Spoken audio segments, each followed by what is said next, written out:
Good afternoon, everyone. Welcome to the Emergency and Security Studies webinar. We'll go ahead and get started. My name is Amanda Hassan, and I am the Director of Academic Advising here at the School of Professional Advancement. And I'm also the Academic Advisor for the graduate programs in Homeland Security Studies, Emergency Management, and Security Management. I will let my wonderful colleague, Dr. Mike Wallace, introduce himself. Hi, everyone. Welcome. I apologize for having to speak to you wearing a mask, but I'm actually out in town today. Thank you for joining us. My name is Michael Wallace. I am a retired Naval Intelligence Officer. I did 20 years in the Navy, and you can see some of my tours that I did there. Retired in 2013 and was lucky enough to be hired as the director of this program. Actually, I was just talking with somebody shortly before we joined this. I love teaching, and we have some incredible faculty members who also love teaching. One of the goals of this program is to make you the best prepared that we can make you to go out into the real world and do this stuff. So thank you for attending, and I'll turn it back over to Amanda. All right, thanks, Mike. So a little bit about Sopa. We are known as the School of Professional Advancement, and for short, Sopa. And we have a very, very long history of being dedicated to students who are continuous and adult learners. A lot of it started way back with the founding of the Medical College of Louisiana. And from there have been a number of different changes that Sopa has undergone from, being University College to continuing studies, and now the School of Professional Advancement. And we have just been the leader of being the front runners of educating adult students for over the past 130 years.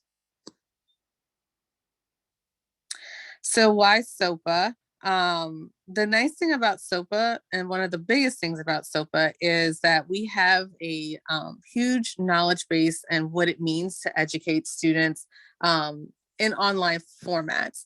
What this means is that we have the most flexible way of actually educating our students, where we offer classes at night and in the evenings.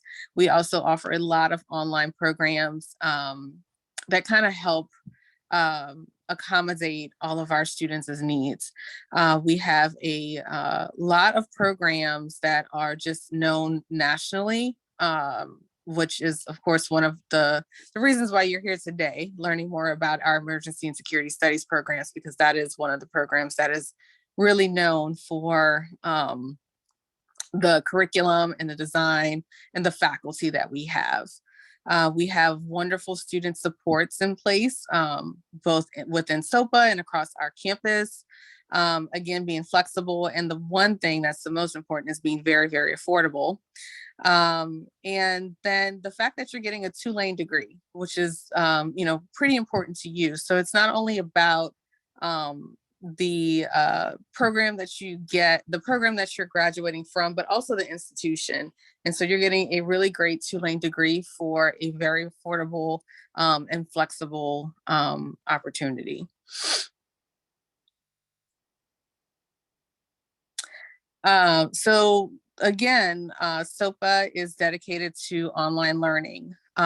We have faculty who go through rigorous workshop developments to create courses that are online and have material that is accessible and available to all of our students. What the material, whether it's all of the lecture notes, the Zoom recordings of any class lectures.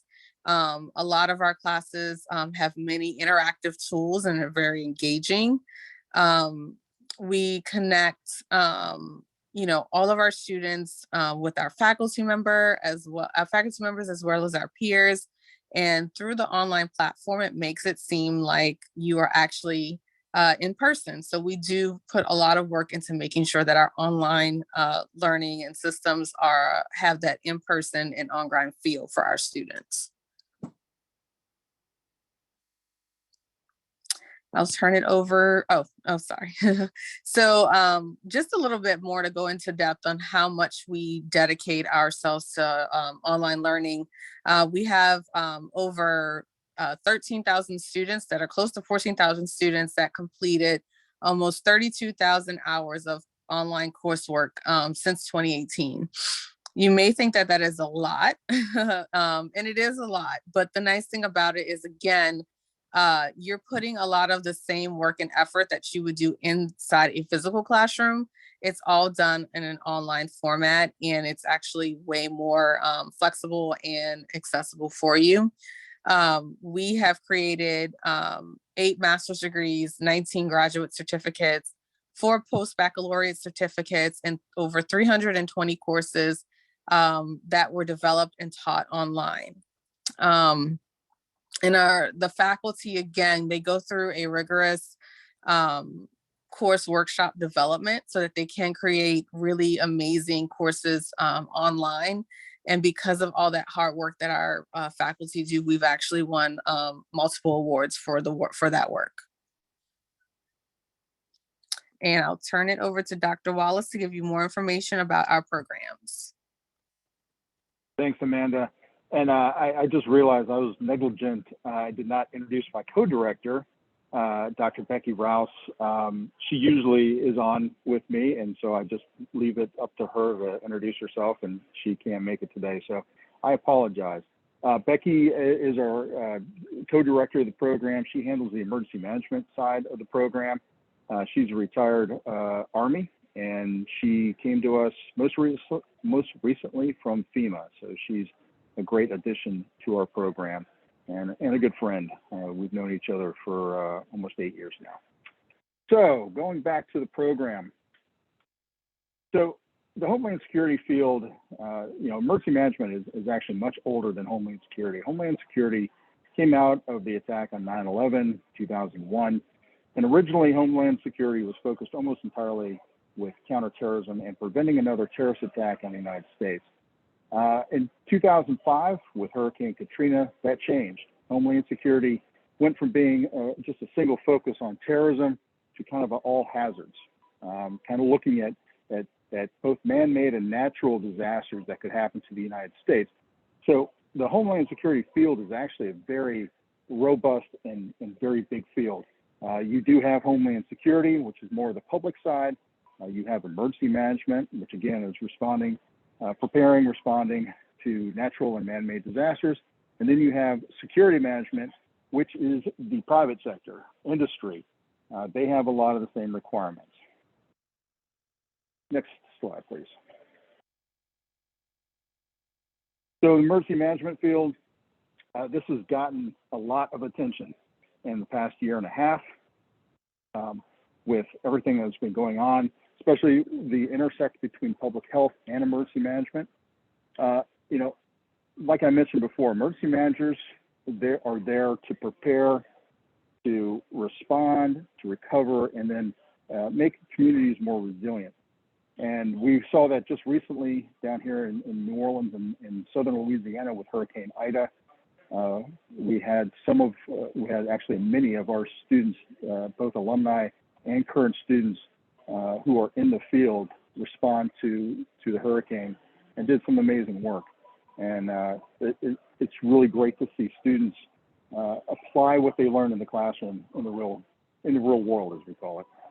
Next slide, please. So I mentioned security management. One thing I noticed when I became director back in 2014, and I started going around meeting both on the public side and the private side, was that there was really no academic programs to answer industry's needs for security and emergency management. Yes, we had Homeland Security. Yes, we had emergency management, but it really wasn't focused on private industry. It was more on the public sector, how to protect the citizens and things like that. Companies have a huge requirement for both emergency management and security. You know, they have to protect their secrets, they have to protect their people, they have to protect their customers. A great example of this is the medical field, hospital system. If you think about it, they're dealing with almost everything. They're dealing with physical threats, they're dealing with cyber threats, they're dealing with emergency management. So there are three distinct and different fields that you can get into. They kind of all fall under Homeland Security studies, what we call it, but they're very distinct. Next slide, please. So I kind of alluded to this already, but where are emergency and security professionals found? And they're found everywhere. You have the public sector, so you have the federal level, state level, and local level. So, you know, with federal, you have a lot of the three-letter agencies, FBI, CIA. I spent time with the Defense Intelligence Agency. You have FEMA on the emergency management side. Every state in the United States has Homeland Security and emergency management offices. And then every county and medium to large city has their own emergency management and Homeland Security. Sometimes they're combined. Here in the state of Louisiana, we have what's called GOSEP, which is the Governor's Office of Homeland Security and Emergency Preparedness.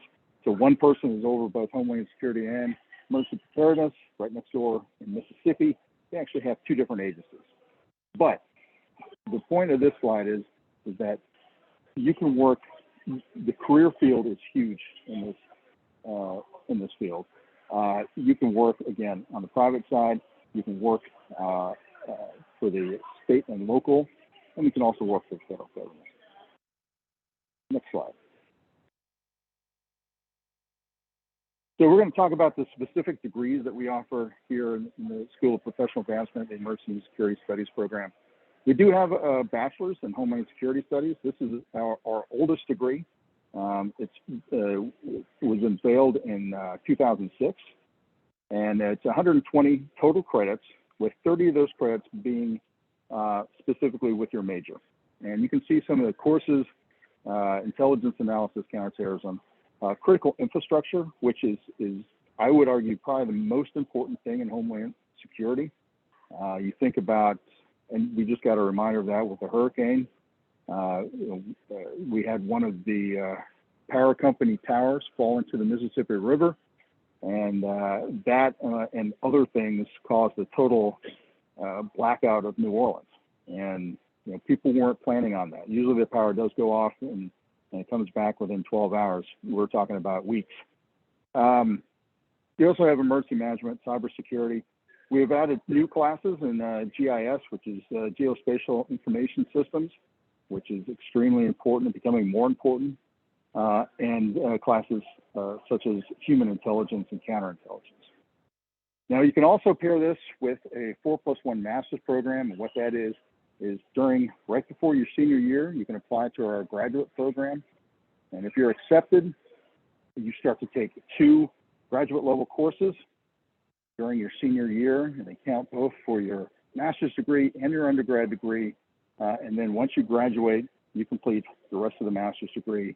It's a little misnamed. You don't have to do it within exactly a year, but it's a program to allow you to get both your undergrad and grad knocked out. Next slide. We have certificates that we offer both at the undergrad and graduate level. You can see here we offer a post-baccalaureate certificate. This is intended for those people who already have a bachelor's degree, but not in Homeland Security Studies or emergency management. This is 8 classes, 24 credits, and it is basically the core classes of the undergrad degree with a practicum at the end to kind of tie everything together. We have graduate certificates, and these have become very popular with people. It's the same admissions requirements, 3.0. You don't have to take a GRE, but we do require a 3.0 and a writing sample. It's made up of 4 courses, so that's 12 hours. Each course for us here at Tulane are 3-hour courses, and they're stackable. And what that means is if you go ahead and finish, let's say, an intro emergency management graduate certificate, those courses will count and will transfer over to the emergency management master's degree. So if you want to just kind of, as they say, eating the elephant, just take some small little bites, you can do that, but you still can transfer those into the main program if you want to continue on. We also have, I'm very proud of these graduate certificates. We have them in emergency management, we have them in security management, we have one in intelligence, which is fairly new. So you'll have 2 analytical courses. You'll have a human intelligence, a counterintelligence course, and then you'll also have an open source intelligence course. And open source intelligence is becoming extremely popular with the government at every level, with private corporations, and also with nonprofits. We're pairing with a nonprofit that looks at war crimes and human rights abuses throughout the world, so I'm very excited about that. We also, the last one is also sports security. Next slide.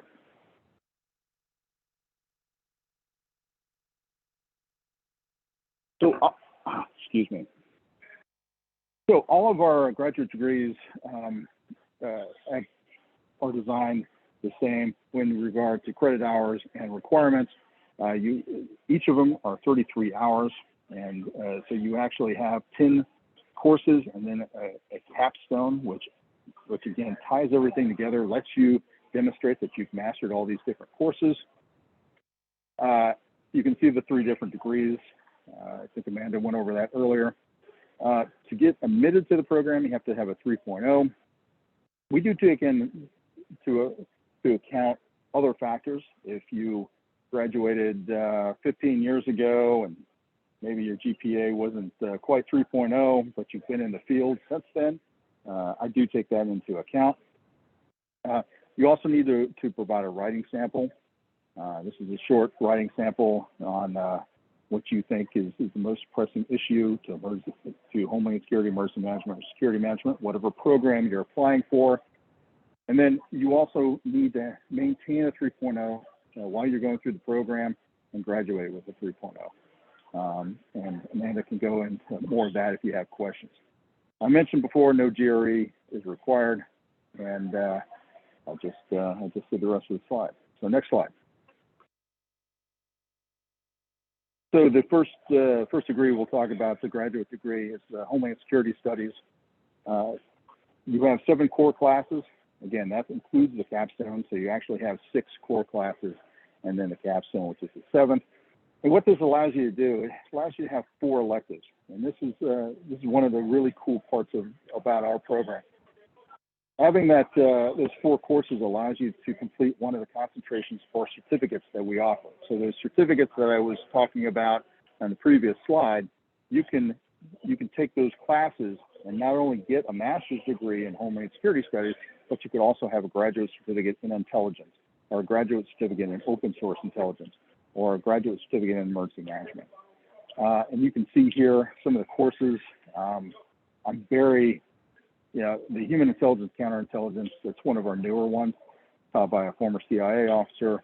The open source and information operations, that is open source intelligence is exploding across government, business, and private sector. If you're interested in open source or learning more about open source, there's an organization that's out of Europe called Bellingcat. I recommend that you go to their site and see the amazing work. These are people that just have a computer and the internet, and some of the things that they are able to do, pretty amazing. We also have a narco-terrorism course that's taught by a retired senior DEA agent. So you can see that the one good thing about this program is that you're taught by experts in the field. So you get the theory, but then you also get how that theory is applied in the real world. Next slide, please. And emergency management, again, same design. You have the 6 core courses, you have the capstone, and then you have the 4 electives. Again, this allows you to get a graduate certificate or a concentration. I forgot to mention one of the concentrations you can get. It's not a grad certificate, but its concentration is in cyber and IT, cybersecurity. We've partnered with one of our other programs, a cyber and IT program, that will give you that. Cyber and IT is going to continue to increase in every one of these fields: Homeland Security, Emergency Management, and Security Management. So that's also something to consider. You can see all the different courses. We have a great physical and infrastructure protection system course that's taught by a retired security manager for one of the nuclear power plants in Savannah, Georgia. Corporate security, we have a gentleman from Shell Oil that does corporate security for them. So again, you're learning from experts in the field. Next slide. And then emergency management. Same structure. You have the 6 core classes, 4 electives, and a capstone. And you can see the courses that are here: emergency planning, business continuity, critical infrastructure protection. To be an effective emergency manager, you have to understand what critical infrastructure is, what are the nodes that you need to make sure you protect, or realize that if they go down, you have to fix them as quickly as possible. We're also working on a partnership with the Tulane School of Tropical Medicine and Public Health. They're one of the best tropical medicine and public health schools in the country. And we're working on an agreement where our students will be able to take public health courses and vice versa. Their students will be able to take some of our emergency management. So, again, we saw what was going on this past year and a half with emergency management and public health and kind of the synergy between the two. So, we're modifying our curriculum to allow students to do that if they want to. Next slide. And this just represents, I've already talked about some of our outstanding faculty. You can see here 3, again, of our awesome faculty. I'll talk about Megan McPherson just very briefly. She is the emergency manager at the Mount Sinai hospital system up in New York City. She just went through, for lack of a better term, hell with COVID in New York and New York City. And so, again, you're learning from experts in the field that are doing these jobs every day. Next slide. And very, very proud of our graduates and students. Another cool thing about this program, especially at the graduate level, we do have a lot of students that are already in the field. So not only are you learning from the faculty, but you're also learning from your other students, your colleagues in the course. And we've had students from the U.S. military. We've had students go in the military. You can see there federal law enforcement, different agencies at the federal, state, and local level. We have some graduates who are currently working for the New Jersey Emergency Management Agency and Washington State Emergency Management Agency. So all over the country. For Hurricane Ida, it was great to see a lot of our students participating in emergency management and security and the recovery effort. And I think that's it for this slide. Next slide. All right, I'll turn it back over to Amanda. All right. Thanks, Mike. So like I said before, we do have an array of different supportive services for our students. We have a team of academic advisors. We have, expert faculty who have that great industry experience, as Dr. Wallace spoke about. We have a career advisor. And again, you have of peers and alumni that you have access to that can kind of help support you along the way, in addition to the program directors who are your major advisor as well. Next slide. So it's very easy to apply. The application is online, and you will again need to complete a short writing sample. $40 at the undergraduate rate and $50 at the graduate rate. And then you need to have a government ID ready to upload, and any transcripts from all of the institutions that you previously attended, And again, we do not require a GRE. And as a thank you for attending today, your application fee will be waived.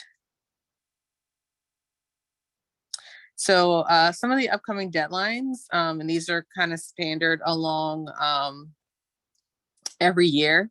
So for the spring, you have until January 1st. So you still have a little bit of time. However, the earlier you're able to apply and get registered, there are some other things that could be a benefit to you that we'll kind of talk about in the next few minutes. But if you're not ready quite yet, you may need to wait till next summer. May 1st is the application for next summer. And then for next fall, August 1st would be that deadline. If you have a lot of experience, so just like a lot of your peers, you may have a lot of work experience. Maybe you have been a firefighter for years, you may have been an EMT for years, maybe you've worked for FEMA for years, and you may have an area of expertise in specific areas. You can actually earn credit for all of that experience. So you can earn up to 24 credits at the undergraduate level, and then up to 6 credits at the graduate level. And so you would work with your academic advisor. At the graduate level, you work with me, and at the undergraduate level, we do have an advisor that will work with students to determine how we can best maximize your work experience, as well as if you have any additional transfer credits or anything like that that you're bringing in.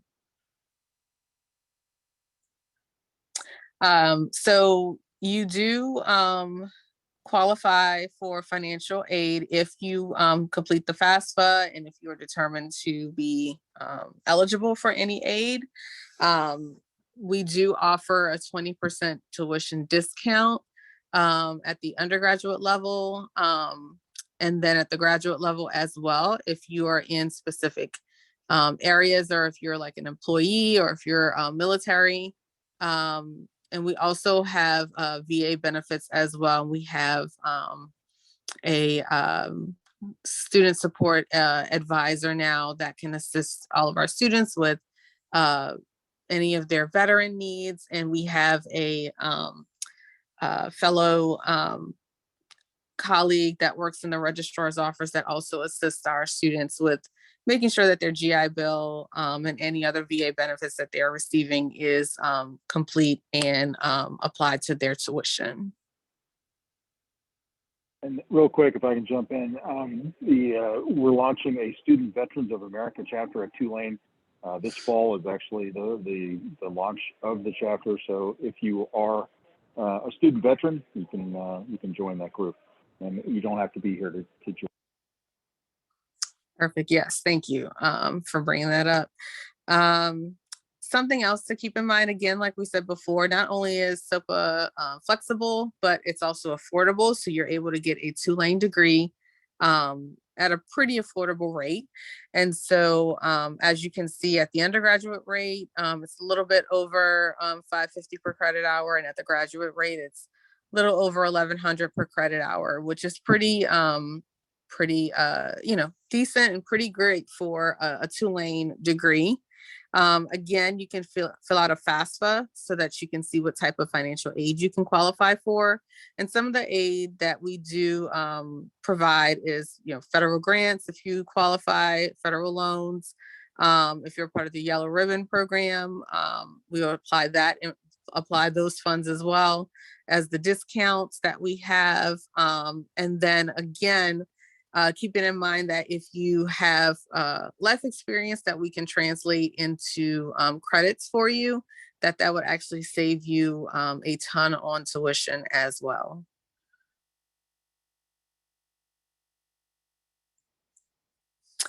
Okay, we do thank you for joining us today.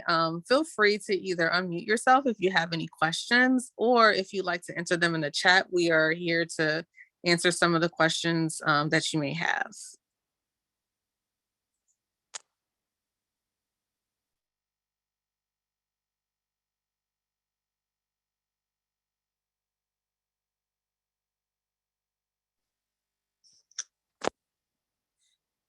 Okay, if there's no questions, anything else you would like to add, Dr. Wallace, before we close out?